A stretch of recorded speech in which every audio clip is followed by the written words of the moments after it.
loaded into the rocket, and since we previously heard that second stage loading was completed. We are still loading the liquid oxygen, or LOX, onto the first and second stages, and this is the oxidizer needed to combine with the densified kerosene that just finished loading. The RP-1 liquid propellant needs an oxidizer to combine with in order to ignite. Coming up in just under 30 seconds at that T-5 minute mark, we will hear the call for Dragon to configure for terminal count and then transition over to internal power.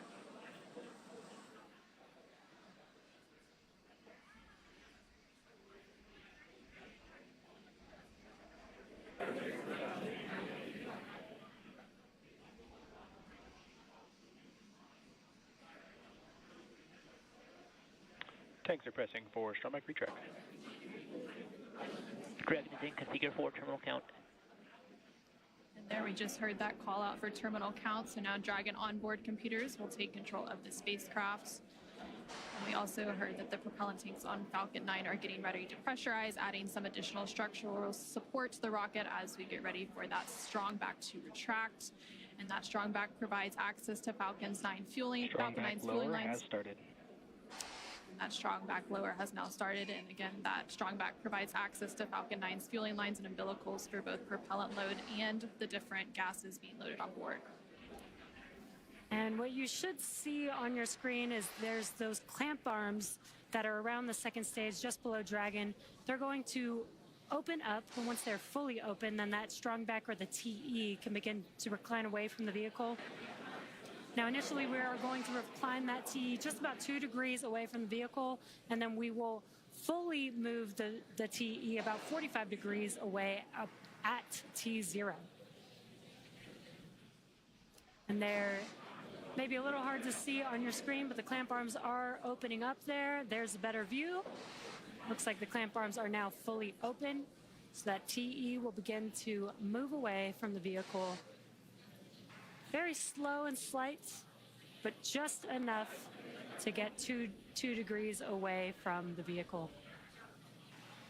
And then coming up in less than 30 seconds at the T-3 minute mark, the first stage liquid oxygen, or LOX, load will complete. And we'll continue to check through a couple more fueling milestones, including one around the T-2 minute mark before flight, where we'll hear liquid oxygen loading is complete on the second stage. And now you see all of those white clouds on your screen. Those are clouds of vapor, and they're completely normal, and we'll see them continue to build up as we get closer to launch. This is because liquid oxygen is super chilled, so a little of it will boil off in the warmer Florida air.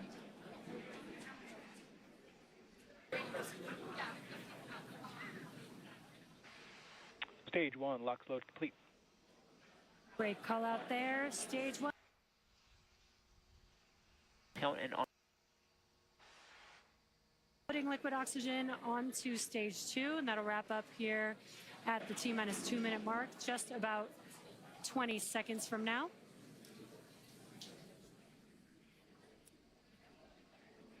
And once we finish propellant loading, that will mean that 1 million pounds of RP-1 and liquid oxygen will be loaded onto Falcon 9 here, just under 10 seconds.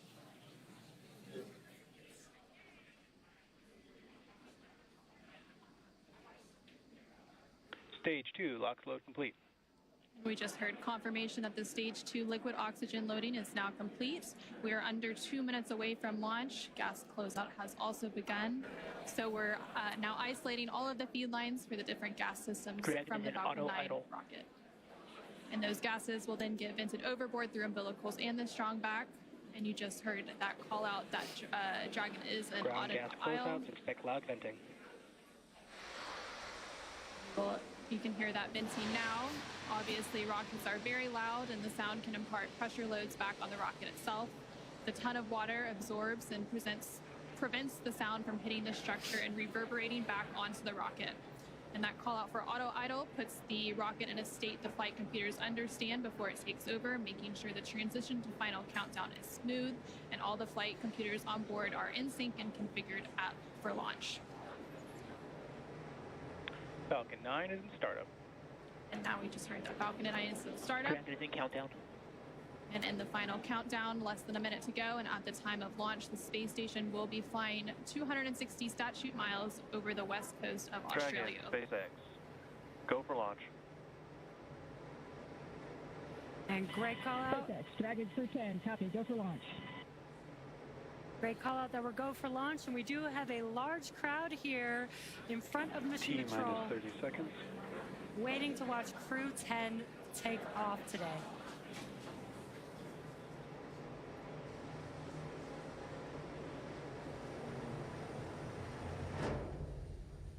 T-minus 15. T-minus 10. 8, 7, 6, 5, 4, 3, 2, 1. Ignition and liftoff. Go SpaceX, go NASA Crew 10. Copy, 1 Alpha. And liftoff of Crew 10 now Vehicle soaring to the pitching down International Space Station. 1.7 million pounds of thrust now propelling Falcon 9 and Crew 10. And we're continuing to get good call-outs on the first stage performance so far.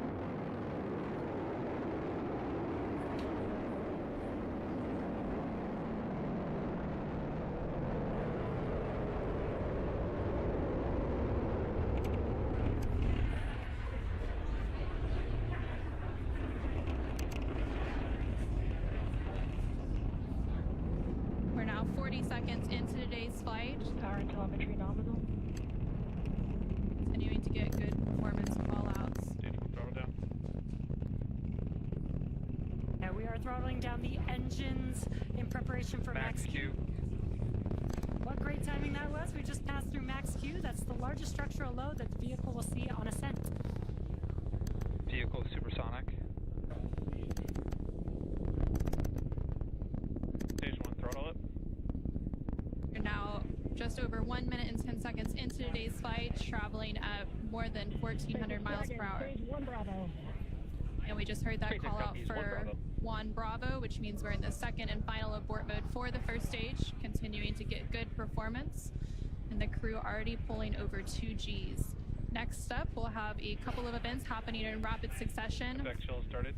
First will be that engine chill on the second stage impact engine, which we just heard. And then we'll have MECO, or main engine cutoff, where the 9 engines on the first stage will cut off ahead of the first and second stages will be separating from one another. Then the single Merlin vacuum engine on the second stage will ignite and continue to carry Crew 10 to orbit while the first stage begins its journey back to Earth. Now we're just 2 minutes into today's flight. The vehicle is traveling just under 4,000 miles per hour. We're just about 20 seconds away from those events that Anna just mentioned. The 9 Merlin engines will shut down here in just about 10 seconds for Stage 1, throttle MECO, down. stage separation, and SES-1.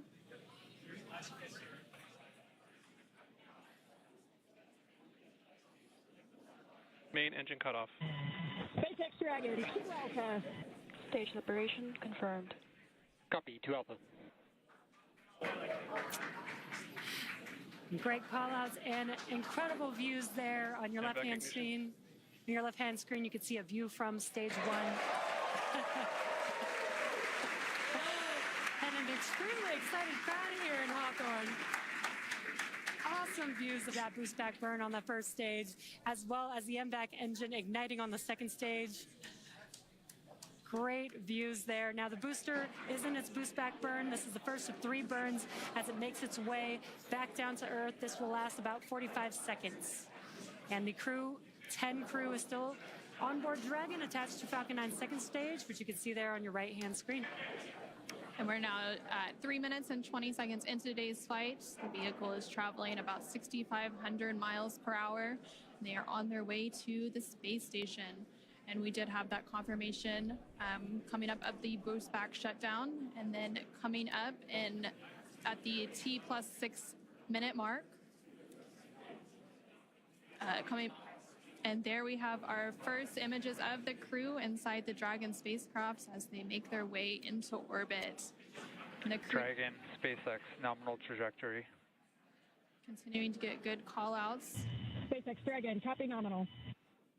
The stage 2 continues to be on power with and it's firing until we get to that second stage engine cutoff around the 9-minute mark of flight. About 5 minutes of flight to go before Dragon will be flying free.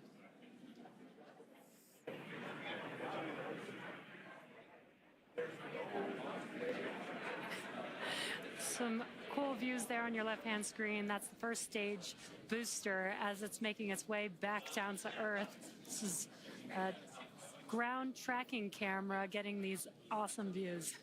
And on the right-hand side of your screen, you can see that lone Merlin vacuum engine of the second stage. We're continuing to get good performance on the second stage. And the crew's G-loads will dip right when we hit the separation events, and it's going to continue to build up until then. Dragon, SpaceX, nominal trajectory. SpaceX Dragon, copy nominal. We're now at 5 minutes into today's flight with a liftoff at 7:03 p.m. Pacific, 7:03 p.m. Eastern, 4:03 p.m. Pacific. Continuing to get good call-outs as Stage 1 makes its way back to Earth, and Stage 2 continues to fire, propelling Dragon into orbit. If you're just now joining us, the 4 members of Crew 10 launched from Launch Complex 39A at Kennedy Space Center in Florida. And they're currently on board Dragon, still attached to Falcon 9's second stage, which you're seeing there on your right-hand screen. On your left-hand screen, the first stage vehicle is making its way back down to Earth. It already completed the first of 3 burns as the boost back burn. And the next event coming up for that vehicle is going to be the entry burn. Dragon, SpaceX, nominal trajectory. Great call outs there. That entry burn is coming up. SpaceX Dragon, copy nominal. That entry burn is coming up here in just under 20 seconds. We'll reignite 3 of those 9 Merlin 1D engines to help slow the vehicle down as it makes its way back into the Earth's atmosphere. We're now just over 6 minutes into today's flight as Dragon and the second stage continue traveling at over 12,000 miles per hour, making their way into orbit and on the way to the International Space Station.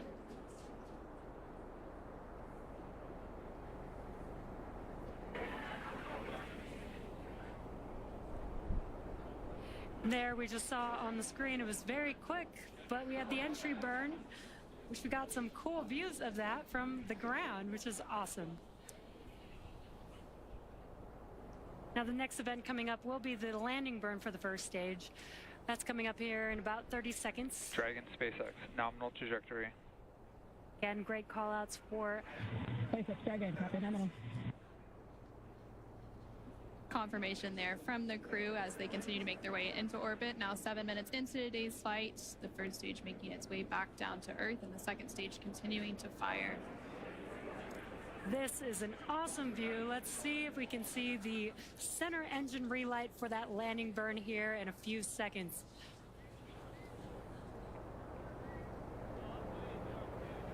There's that landing burn. Let's watch as Falcon 9 touches down on landing zone 1.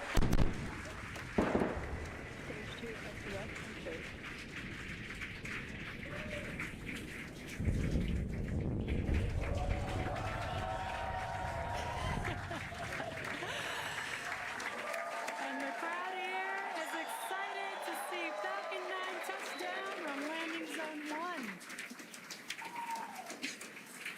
1. And now that the first stage has made its way back to Earth, we're about a minute away from the second engine cutoff, which we're expecting around the 9-minute mark of today's flight.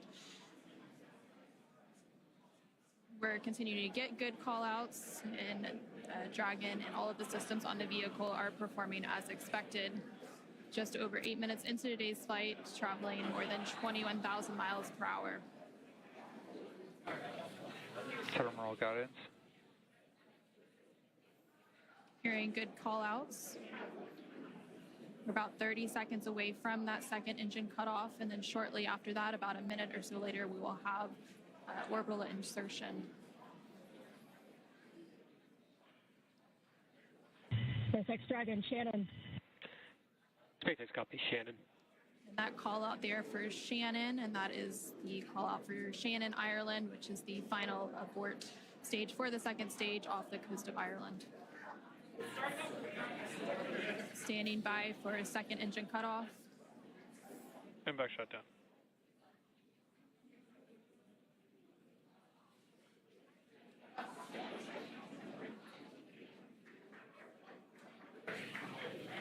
Dragon SpaceX, nominal orbit insertion. And there we heard confirmation Launch of escape system disarmed. good confirmation of orbital insertion. Crew 10 is now well on their way to the International Space Station following a 9.5-minute flight uphill. Now, the second stage is preparing for Dragon separation here, which should happen shortly. In about 10-15 seconds is what we're expecting. And we're preparing for stabilizing the second stage so that we can have a smooth separation. And there you can see on the left-hand side of your screen, the crowd is going wild. There on your screen, you can see that Dragon separation, that second stage making its way, and Dragon is now flying free. 10 minutes into today's flight, that was about a minute after we had that second engine cutoff and orbital insertion. And it looks like a good separation, good rates. Dragon now flying free. There on the right-hand side of your screen, you can see some first images of Crew 10 inside the Dragon Endurance spacecraft as they're now successfully in orbit. Dragon, SpaceX, Chief Engineer on Countdown 1. On behalf of the entire Falcon team, we thank you for flying with Falcon and wish you a great mission. Over to LD. It was an honor flying with you this evening. We wish you well on your journey and give Crew 9 our best. Thank you for flying SpaceX.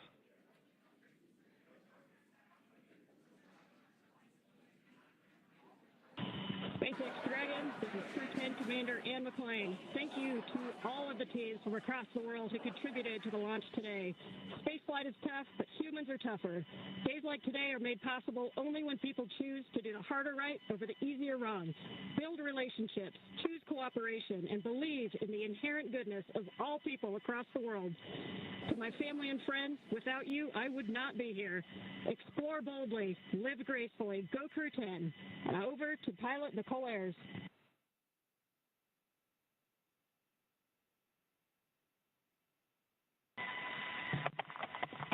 Nicole Ayers again. We're not the first humans to get to orbit, and we wouldn't be here without the bravery and hard work of those who have paved the way for human spaceflight. We now get the unique perspective of Earth without borders and get to revel in the connectedness of humanity. I would be remiss to not once again acknowledge those who helped me get here, to this wonderful view and this perspective, to the teachers, coaches, fellow officers, fellow teammates, Raptor Nation, to my friends and family that encouraged my dreams from the start. Thank you. I wouldn't be here without you.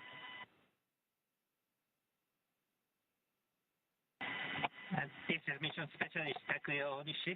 I want to say a huge thank you to NASA and SpaceX, especially the Falcon 9 team for the successful launch, and we are looking forward to a smooth ride to the International Space Station. 日本の皆さん、たくさんの応援ありがとうございます。9年ぶりの無重力の感覚をかみしめてます。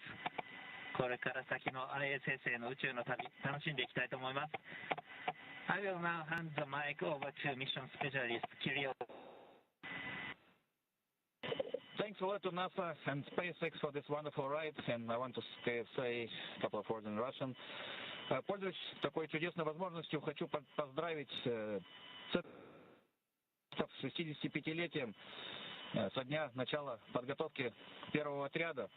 И также хочу сказать спасибо большое за те знания и жизненный опыт, который мной были получены в тех стенах для того, чтобы выполнить этот полет. А также спасибо школе номер 14 города Назарова, Ульяновскому высшему авиационному училищу гражданской авиации и авиакомпании МКАР и Нордвин, где я начинал свой путь в небо. И, конечно же, спасибо большое семье и за поддержку.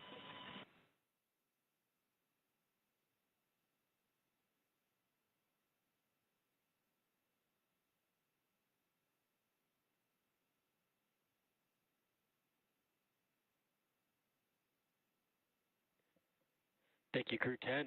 At this time, I can report nominal dehumidifier activation and service section Draco checkouts. SpaceX Dragon, copy.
And such great words from Crew 10, as well as the core here in Hawthorne and Mission Control.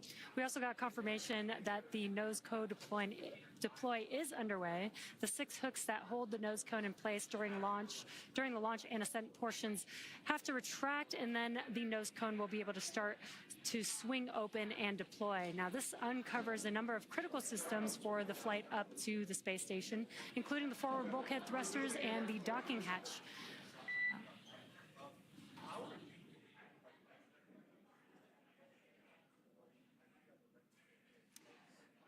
Just pausing in case there were going to be any comms.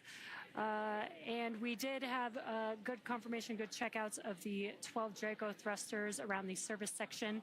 Now, 4 to go after we get the nose cone open, and then the ECLIS, the environmental control and life support system, activated inside of Dragon. Now, soon the crew will be able to get their visors open and get out of their suits and settle in for the ride to the space station. And now we're just waiting for confirmation that the nose cone has fully deployed with all of the hooks open. But just to recap a little bit, we did have a successful liftoff of Crew 10 about 18 minutes ago at 7:03 p.m. Eastern, 4:03 p.m. Pacific. And following an approximately 9-minute ride after liftoff, we had that orbital insertion, and Dragon and Crew 10 were flying free and well on their way to the International Space Station. They now have an approximately a 28-hour journey before they do reach their destination of the space station, and that docking is targeted for tomorrow, March 15th at 8:30 p.m. Pacific, 11:30 p.m. Eastern, to the forward-facing port of the station's Harmony module. Between now and then, Dragon will perform a series of burns as it catches up to the space station, and that first burn will be a phase burn about 30 minutes from now at 4:52 p.m. Pacific, 7:52 p.m. Eastern. And the nose cone is about 75% open at this point. Human spaceflight has come so far in the last 5 years with Dragon. In addition to flying people, SpaceX's Dragon spacecraft also enables researchers the opportunity to fly critical science to orbit. And so far, SpaceX and Dragon have carried over 1,000 research experiments to and from low Earth orbit, both to the International Space Station and on our free flyer missions. From DNA sequencing to 3D printing studies enabled by Dragon and the space station tests Dragon and the space station test a variety of technologies, systems, and materials that will be needed for future long-duration exploration missions. Now, every mission yields critical science and research and learnings that help make life both on Earth and in space better. And flights like today's help us continue to lay this foundation for our future among the stars and continue our mission to make life multiplanetary. Once Crew 10 does arrive to the International Space Station, they will, of course, partake in some additional science and research. They will have over 200 experiments that they will contribute to during their time aboard the International Space Station. Again, we're just standing by for confirmation that that nose cone has fully deployed. And we may also get some additional look inside the cabin of the crew. As we patiently wait for those views, We are trying to see if we can get some views. We were seeing some views from the second stage. This looks like it might be a view from the forward. Dragon SpaceX, nominal nose cone opening and forward bulkhead Draco checkouts. SpaceX Dragon copies and confirm nominal E+ activation and go for visors. And there we heard confirmation that the nose cone has fully deployed and that the crew is now able to lift their visors. And there again, we're seeing some views inside the Dragon Endurance spacecraft with Crew 10 on their way to the International Space Station. Affirm, you are go to open visors. Copy. Great calls there. They're go to open visors, which means that shortly they'll also be able to get out of their suits and get comfortable for the entire ride on Dragon to the International Space Station. And from left to right on your screen, there's Roscosmos cosmonaut Kirill Peskov, NASA astronaut Nicole Ayers, NASA astronaut Ian McLean, and then far on the right-hand side of your screen is JAXA astronaut Takuya Onishi. And there you can see that they are in microgravity as their tablets are floating around there. They do have them attached to a little string that helps allow them so that, you know, as they're strapped into their seats, they don't lose their tablets. We're now just over 20 minutes into today's flight following that successful liftoff at 7:03 p.m. Eastern, 4:03 p.m. Pacific. There you're getting an over-the-shoulder view between the commander and pilot, so Ian McLean and Nicole Ayers.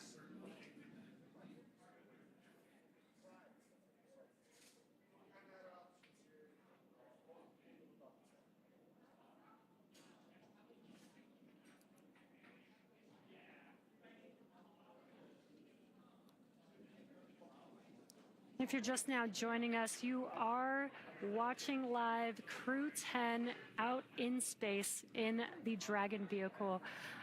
They lifted off from Space Launch Complex 39A at 7:03 p.m. Eastern Time. Dragon SpaceX, there are about 3 minutes remaining in the current ground station pass. At this time, you're welcome to introduce your zero-G indicator. We're using the full crew cam so we can see all 4 crew members right now. All right, copies. Thank you, SpaceX. We'd like to introduce the Crew 10G indicator. Takuya is holding him up. This is a hand crochet origami crane. The Japanese origami, hand crocheted in the United States, and his name is Drug, which is the Russian name for friend. Origami is the Japanese art of folding paper. This is a nod to the unique and deep cultural traditions from which each of us come. While we're from different parts of the world, we are brought together in this bold endeavor, and we represent all of humanity. The folded paper design was also chosen to represent paper airplanes that we made when we were kids, before we were astronauts, when all we had was a dream. And we looked up at the sky and we wondered, what if? It's a symbol that every big accomplishment starts with a quiet dream, and that dreams do come true when you believe in yourself and you listen only to those who believe in you. Crew 10 believes in all of the dreamers. The flag and the number markings on the crane, there's a number 10 on each of its wings and a flag from each one of our countries on the tail. This is a nod to each of our shared experiences as professional pilots. These patches are arranged to look like an airplane. This is a source of deep pride for our crew, because what pilot doesn't like to talk about the fact that they're a pilot? But this also symbolizes our shared culture as astronauts. In the years of training together, we found we have far more in common than we do different. Our zero-G indicator was handmade by a small business owner in the United States. This represents all the hands which created our entire space program, and this rocket and this capsule that we're flying today. It also represents all of the artists and musicians who inspire people to imagine beyond what they can see. Spaceflight is perhaps the most complex endeavor of our time, but it was built one step at a time, by one person at a time. Finally, the origami crane is the international symbol for peace, hope, and healing. Crew 10 hopes to serve as a beacon of hope. a reminder of what humans can accomplish when we see the goodness in one another and we choose to work together toward a common goal. Today, we are united not through common enemy, but through shared optimism and a basic belief in the goodness of humanity. It is far easier to be enemies than it is to be friends. It's easier to break partnerships and relationships than it is to build them. Spaceflight is hard, and success depends on leaders of character who choose the harder right over the easier wrong, and who build programs, partnerships, and relationships. We explore for the benefit of all. If you want to go fast, go alone. But if you want to go far, then go together. Crew 10 chooses to go together in peace because you cannot be great without the greatness of others. Go NASA, go Roscosmos, go JAXA, and go Crew 10.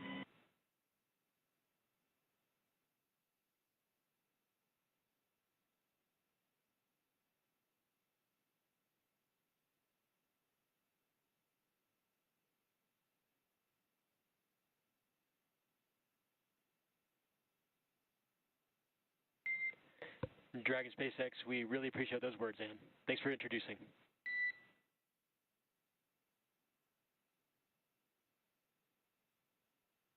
From NASA astronaut and the Crew 10 commander, Ann McClain. And again, Crew 10 comprised of McClain along with NASA astronaut Nicole Ayers and JAXA astronaut Takuya Onishi along with Roscosmos cosmonaut Kirill Peskov are now safely in orbit following an approximately 9-minute ride after a liftoff at 4:03 p.m. Pacific, 7:03 p.m. Eastern from NASA's Kennedy Space Center in Florida. The crew now has an approximately 28-hour journey ahead of them before they reach their destination, the International Space Station. Again, docking is targeted for tomorrow, March 15th at 8:30 p.m. Pacific, 11:30 p.m. Eastern to the forward-facing port of the station's Harmony module. Between now and then, Dragon will perform a series of burns to catch up with the space station, and that first burn will be taking place around 4:52 p.m. Pacific, 7:52 p.m. Eastern today. And those were some great words about the zero-G indicator. Very incredible. Human spaceflight has come so far in the last 5 years with Dragon. In addition to flying people, SpaceX's Dragon spacecraft also enables researchers the opportunity to fly critical science to orbit. Now, so far, SpaceX and Dragon have carried over 1,000 research experiments to and from low Earth orbit, both to the International Space Station and on our free flyer missions. From DNA sequencing to 3D printing, studies enabled by Dragon and the space station test a variety of technologies, systems, and materials that will be needed for future long-duration exploration missions. Every mission yields critical research and learnings that help make life both on Earth and in space better. And flights like today's help us continue to lay the foundation for our future among the stars and continue our mission to make life multiplanetary. Now, we'll be signing off from SpaceX for now, so we're going to send it back to NASA. But before we go, we want to thank NASA for entrusting us with today's mission, and thank you all for being here with us today. And with that, we're going to end our coverage from Hawthorne until we pick back up with our docking coverage in about 26 hours at 6:45 p.m. Pacific, 9:45 p.m. Eastern tomorrow, March 15th, for that targeted docking to the International Space Station at 8:30 p.m. Pacific, 11:30 p.m. Eastern. So for now, thank you for joining us, and back over to you, Jessica and Daryl at the Kennedy Space Center to wrap up today's coverage. And welcome back to the Kennedy Space Center in Florida, where we just watched Crew 10 lift off from Launch Pad 39A. The crew is now en route to the International Space Station. I'm Daryl Nail. This is NASA astronaut Jessica Meir, who just watched one of her close friends and many friends, Crew 10, go up into space. And I'm wondering what that moment was like for you. Well, I will tell you, it is a moment that you never forget. I am so excited right now sitting here thinking especially of Nicole and Kirill, because that first time experiencing prolonged weightlessness is something that they will never forget, and they will be talking about it for years and years for the rest of their lives, just like I recounted my stories here tonight. Those words were all so inspirational as well. I love how they unveiled their droog, their origami crane. It really hit on so many important themes tonight, talking about this Japanese art of folding paper, really combining all of the cultures of their crew, the name being a Russian name meaning friend, the origami crane for Japanese culture, all of the flags on the crane handmade by a small business in the U.S. It really highlights so many important elements that I know are so important to the crew and to all of us at NASA and all of the space agencies. Ideally, really in summary, highlighting the representation of peace, of hope, and of healing, and that we are all truly stronger when we work together. So thank you, Anne. Thank you, Crew 10, for those incredible words. I think that there's a lesson there for all of us tonight. We are exploring for the benefit of all. And Crew 10 believes in all dreamers. Thank you for highlighting the words of Commander Anne McLean as well. Crew 10 will become part of Expedition 73, briefly with 72, but then 73 when they arrive on the space station. NASA's Megan Cruz joins us now with Megan Everett, Deputy Chief Scientist of the International Space Station. That's right, two Megans here, and I want to talk to you about, we obviously have another crew en route to the space station. How is the research that's done on the ISS different from other research at NASA? Yes, well, first, thank you for having me. It's always my pleasure and very grateful to get to talk about science in space. And so, like you said, the space station is a national laboratory, and it allows us to look at things in microgravity for extended periods of time.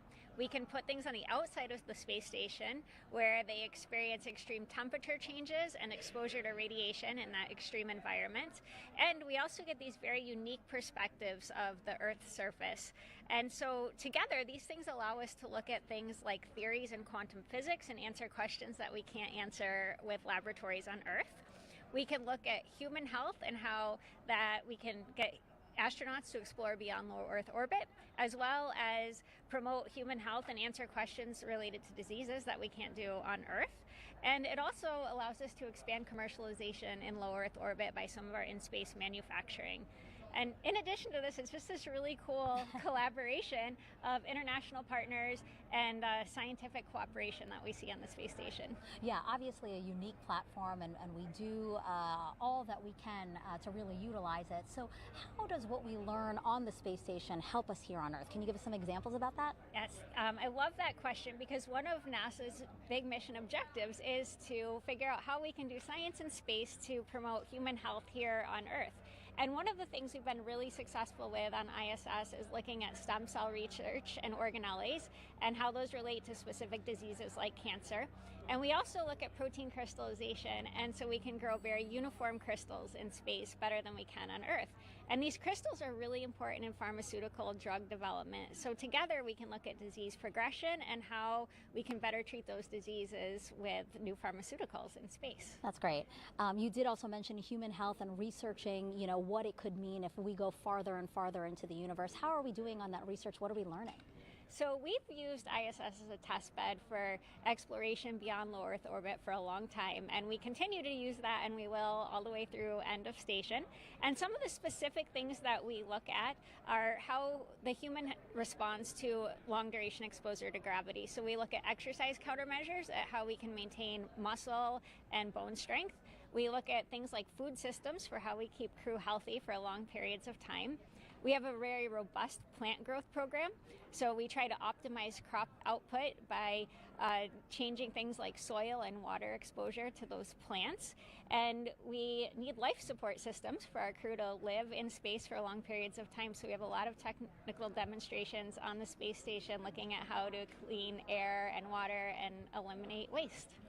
I can really see that you love talking about this. Thank you so much for sharing your passion and for sharing all that's being accomplished through NASA with the research at the ISS, but also other research that we do here. Well, thank you so much for having me. Thank you so much. All right, back to Daryl and Jessica. All right, thank you very much, and we're about to wrap up coverage here, so why don't we take one last social question from one lucky submitter. Scarlett Sermons asks, how do the astronauts feel looking at Earth from above? And what's that feeling like coming back? Well, seeing the Earth from above is a very, very exceptional experience, and it's something that I think changes you forever. People have different things to say about this, but I think one message that we do all share is that it gives you this unique understanding for how beautiful our planet is, but mostly how unique and fragile it is. You see this beautiful gem below you and this tiny, tiny band, this thin, tenuous band of an atmosphere that's really supporting all life. And you realize that we need to take care of this planet, that it is one planet and we have to protect it. Secondly, one thing that I really was struck by was seeing how interconnected everything is. You know, you see all of the land masses with no boundaries, you see all the continuous oceans, and you realize how connected everything is, how we really are just one human. We are all here together, in it together as one. It's easy as humans to have these man-made imposed boundaries that we see delineated on the globe, but for us as astronauts, we realize that we are truly all in this together. Well said, Jessica, and let's go ahead and end it on that. Right here on NASA Plus, you can follow us along with Crew 10's entire journey to the station by listening to real-time audio commentary of the mission. Just scan the QR code that you see right there at the bottom of your screen, or if you're watching us on your phone, you can just do a screen grab and then click on it later. Crew 10 is on course to arrive at the International Space Station around 11:30 p.m. on Saturday, believe that's going to be March 6th. For 15th, rather, March 15th. On-camera coverage of docking and arrival will resume about 2 hours before it docks on NASA Plus. And of course, that's always a big moment when the crowd, comes together on ISS. Yeah, absolutely. You have to have a lot of patience because you get to ISS, you dock, and then you have to go through these pressure checks to make sure everything's okay, and you're just waiting to get to the other side. And it's an incredibly special moment when you come through the hatch, you float for the first time for 2 of them, and you get big hugs from all of your friends and colleagues that are up there already. And I was impressed by what Ann says, once they do this together, they are, and you've mentioned this a couple of times, like forever brothers and sisters. When she sees those fellow astronauts in the hallway back in Houston, there's always a big smile that comes across her face. Yeah, it's a bond that you have forever, spending that time in space together, having that shared experience. It's something as astronauts we want to share with our friends and family, how it feels, what it's like, and it's hard when they haven't experienced it. But with other astronauts and other cosmonauts, you have this instant special bond because you all have that shared experience together. And when they return, they will come full circle with the rest of the astronauts, appropriately so on Pi Day. Just had to get that in there. One more time, 314. There you go. Well, I want to thank you, Jessica, for joining us. You were here for Crew 7. You did Crew 10, 2 launch attempts. It's a lot of work. We thank you for it. It's been very special. We hope that when you go on your mission and we are watching you and documenting your trip, that you'll throw us a little love somehow towards the camera, give us a wave, something. We will be rooting you on. Absolutely, Daryl. It's been such a pleasure to be here sharing in the excitement for Crew 10 today. Go Crew 10. Go Crew 10, go NASA, go SpaceX. And an important reminder about upcoming launches. NASA and SpaceX will return to the ISS in late April with CRS-32, a resupply mission launching from Kennedy, and then Crew 11 several months from now. Again, a huge thanks to all of us, for all of us, from all of us, to you, and to our guests for joining us today. But most importantly, thank you for watching. You can keep up with any Crew 10 updates to this mission using the online resources you see on your screen just there below. For everyone here at NASA and SpaceX, and for Jessica Meir, I'm Daryl Nail. Have a great rest of the day. We leave you now with a look back at highlights from Suit Up to Liftoff. Crew 10 is getting suited up, ready to go. Time now for the traditional card game. Crew 10 walking down the hallway. And here they come, taking their first steps outside as they prepare for their journey to the International Space Station. And we are off. The crew on their way to Space Launch Pad 39A. Anne McLean, Nicole Ayers making their way into their Dragon spacecraft Endurance. And here come our mission specialists down the crew access arm, Takuya Onishi and Kirill Peskov. There they are rotating back. Dragon, SpaceX side hatches closed. Ignition and liftoff. SpaceX, go NASA Crew 10. Copy, 1 Alpha. Vehicle pitching downrange. Space Station. 1.7 million pounds of thrust now propelling Falcon 9 and Crew 10. And we're continuing to get good call-outs on the first stage performance so far.